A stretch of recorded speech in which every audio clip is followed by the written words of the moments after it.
ന്യായാധിപന്മാർ അദ്ധ്യായം 8. എന്നാൽ എഫ്രയീമ്യർ നീ മിദ്യാന്യരോട് യുദ്ധം ചെയ്യുവാൻ പോയപ്പോൾ ഞങ്ങളെ വിളിക്കാഞ്ഞതെന്ത്? ഇങ്ങനെ ഞങ്ങളോട് ചെയ്യുവാൻ എന്താണ് കാരണം എന്ന് ചോദിച്ച് അവനോട് ശക്തിയായി കോപിച്ചു. അതിന് അവൻ, നിങ്ങളോട് ഒത്തുനോക്കിയാൽ ഞാൻ ഈ ചെയ്തത് എന്തുള്ളൂ? അബിയേസരിന്റെ മുന്തിരിശേഖരണത്തെക്കാൾ എഫ്രയീമിന്റെ കാലാപെറുക്കലല്ലയോ നല്ലത്? നിങ്ങളുടെ കയ്യിലല്ലോ ദൈവം മിദ്യാന്യപ്രഭുക്കളായ ഓരേബിനെയും സേബിനെയും ഏൽപ്പിച്ചത്.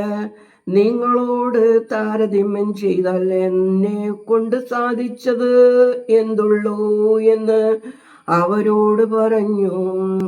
ഇത് പറഞ്ഞപ്പോൾ അവർക്ക് അവനോടുള്ള കോപം ശമിച്ചു. അനന്തരം ഗിദെയോൻ യോർദ്ദാങ്കൽ എത്തി. അവനും കൂടെയുള്ള 300 പേരും ക്ഷീണിച്ചിരുന്നിട്ടും അവരെ പിന്തുടരുവാൻ അക്കരെ കടന്നു. അവൻ സുക്കോത്തിലെ നിവാസികളോട്, എൻ്റെ കൂടെയുള്ള സൈന്യത്തിന് അപ്പം കൊടുക്കണമേ, അവർ ക്ഷീണിച്ചിരിക്കുന്നു. ഞാൻ മിദ്യാന്യ രാജാക്കന്മാരായ സേബഹിനെയും സൽമുന്നയെയും പിന്തുടരുകയാകുന്നു എന്ന് പറഞ്ഞു. നിന്റെ സൈന്യത്തിന് ഞങ്ങൾ അപ്പം കൊടുക്കേണ്ടതിന് സേബഹിന്റെയും സൽമുന്നയുടെയും കൈകൾ നിന്റെ കയ്യിൽ ആകുന്നുവോ എന്ന് സുക്കോത്തിലെ പ്രഭുക്കന്മാർ ചോദിച്ചു. അതിന് ഗിദെയോൻ, ആകട്ടെ, ദൈവം സേബഹിനെയും സൽമുന്നയെയും എൻ്റെ കയ്യിൽ ഏൽപ്പിച്ച ശേഷം ഞാൻ നിങ്ങളുടെ മാംസം കാട്ടിലെ മുള്ളുകൊണ്ടും പറക്കാര കൊണ്ടും കുത്തിക്കീറും എന്ന് പറഞ്ഞു. അവിടെ നിന്ന് അവൻ പെനുവേലിലേക്ക് ചെന്ന് അവരോടങ്ങനെ ചോദിച്ചു. സുക്കോത്ത് നിവാസികൾ ഉത്തരം പറഞ്ഞതുപോലെ തന്നെ പെനുവേൽ നിവാസികളും പറഞ്ഞു. അവൻ പെനുവേൽ നിവാസികളോട്, ഞാൻ സമാധാനത്തോടെ മടങ്ങി വരുമ്പോൾ ഈ കോട്ട ഇടിച്ചു കളയും എന്ന് പറഞ്ഞു. എന്നാൽ സേബഹും സൽമുന്നയും അവരോടുകൂടെ കിഴക്ക് ദേശക്കാരുടെ സൈന്യത്തിൽ ശേഷിച്ചിരുന്ന ഏകദേശം 15,000 പേരായ അവരുടെ സൈന്യവും കർക്കാറിൽ ആയിരുന്നു. വാൾധാരികളായ 120,000 പേർ വീണുപോയിരുന്നു. ഗിദെയോൻ നോബഹിനും യോഗ്ബേഹയ്ക്കും കിഴക്കുള്ള കൂടാരവാസികളുടെ വഴിയായി ചെന്ന് നിർഭയമായിരുന്ന ആ സൈന്യത്തെ തോൽപ്പിച്ചു.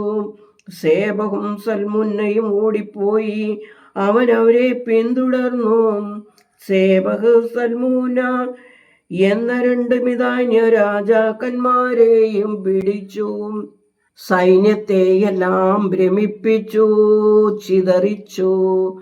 അനന്തരം യോവാശിന്റെ മകനായ ഗിദെയോൻ യുദ്ധം കഴിഞ്ഞിട്ട് ഹേരെസ് കയറ്റത്തിൽ നിന്ന് പ്രഭാതത്തിൽ മടങ്ങി വരുമ്പോൾ സുക്കോത്ത് നിവാസികളിൽ ഒരു ബാല്യക്കാരനെ പിടിച്ചു. അവനോട് അന്വേഷിച്ചു. അവൻ സുക്കോത്തിലെ പ്രഭുക്കന്മാരും മൂപ്പന്മാരുമായ 77 പേരുടെ പേർ അവന് എഴുതി കൊടുത്തു. അവൻ സുക്കോത്ത് നിവാസികളുടെ അടുക്കൽ ചെന്നു, ക്ഷീണിച്ചിരിക്കുന്ന നിന്റെ ആളുകൾക്ക് ഞങ്ങൾ അപ്പം കൊടുക്കേണ്ടതിന് സേബഹിന്റെയും സൽമുന്നയുടെയും കൈകൾ നിന്റെ കയ്യിൽ ആകുന്നുവോ എന്ന് നിങ്ങൾ എന്നെ ധിക്കരിച്ചു പറഞ്ഞ സേബറും സൽമുന്നയും ഇതാ എന്ന് പറഞ്ഞു. അവൻ പട്ടണത്തിലെ മൂപ്പന്മാരെ പിടിച്ചു കാട്ടിലെ മുള്ളും പാറക്കാരെയും കൊണ്ട് സുക്കോത്ത് നിവാസികളെ ബുദ്ധി പഠിപ്പിച്ചു. അവൻ പെനുവേലിലെ കോട്ട ഇടിച്ചു പട്ടണത്തിലുള്ളവരെ കൊന്നു. പിന്നെ അവൻ സേബഹിനോടും സൽമൂനയോടും, നിങ്ങൾ താബോരിൽ വച്ച് കൊന്ന പുരുഷന്മാർ എങ്ങനെയുള്ളവരായിരുന്നു എന്ന് ചോദിച്ചു. അവർ നിന്നെ പോലെ ഓരോരുത്തൻ രാജകുമാരന് തുല്യനായിരുന്നു എന്ന് അവർ ഉത്തരം പറഞ്ഞു. അതിന് അവർ എൻ്റെ സഹോദരന്മാർ എൻ്റെ അമ്മയുടെ മക്കൾ തന്നെയായിരുന്നു. അവരെ നിങ്ങൾ ജീവനോടെ വച്ചിരുന്നു എങ്കിൽ കർത്താവിനാണ് ഞാൻ നിങ്ങളെ കൊല്ലുകയില്ലായിരുന്നു എന്ന് പറഞ്ഞു. പിന്നെ അവൻ തൻ്റെ ആദ്യജാതനായ ഏദേരിനോട് എഴുന്നേറ്റ് അവരെ കൊല്ലുക എന്ന് പറഞ്ഞു. എന്നാൽ അവൻ ചെറുപ്പക്കാരനാകൊണ്ട് പേടിച്ച് വാൾവൂരാതെ നിന്നു. അപ്പോൾ സേബഹും സൽമോനയും, നീ തന്നെ എഴുന്നേറ്റ് ഞങ്ങളെ വെട്ടുക, ആളെ പോലെയല്ലോ അവന്റെ ബലം എന്ന് പറഞ്ഞു. അങ്ങനെ ഗിദെയോൻ എഴുന്നേറ്റ് സേബകിനെയും സൽമുനയെയും കൊന്നു. അവരുടെ ഒട്ടകങ്ങളുടെ കഴുത്തിലെ ചന്ദ്രക്കലകൾ എടുത്തു. അനന്തരം ഇസ്രായേല്യർ ഗിദെയോനോട്, നീ ഞങ്ങളെ മിദ്യാന്റെ കയ്യിൽ നിന്ന് രക്ഷിച്ചിരിക്കൊണ്ട് ഞങ്ങൾക്ക് അധിപനായിരിക്കണം. അങ്ങനെ തന്നെ നിന്റെ മകനും മകന്റെ മകനും എന്ന് പറഞ്ഞു.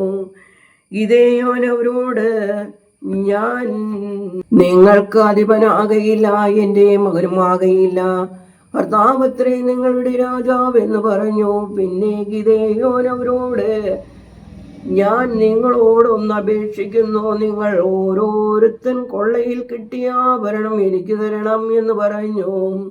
അവർ ഇശ്മായേല്യരായിരുന്നത് കൊണ്ട് അവർക്ക് കടുക്കൻ ഉണ്ടായിരുന്നു. ഞങ്ങൾ സന്തോഷത്തോടെ തരാമെന്ന് അവർ പറഞ്ഞു.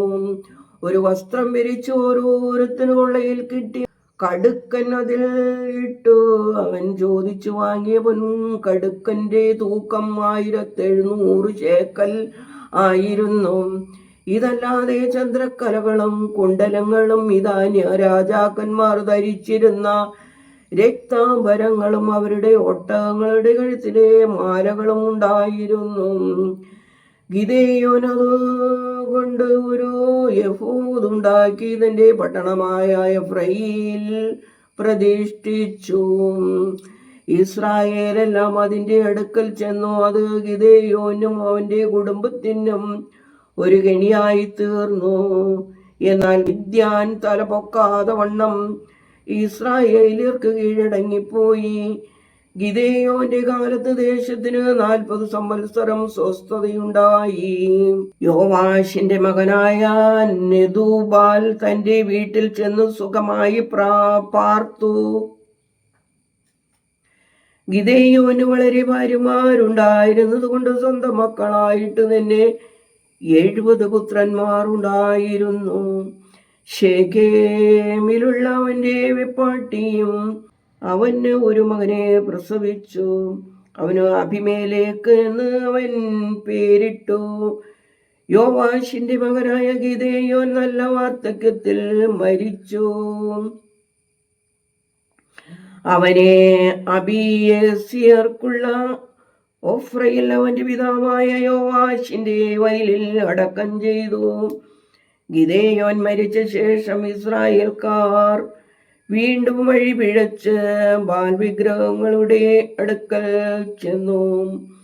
ബാൽബിരീത്തിനെ തങ്ങൾക്ക് ദേവനായി പ്രതിഷ്ഠിച്ചു.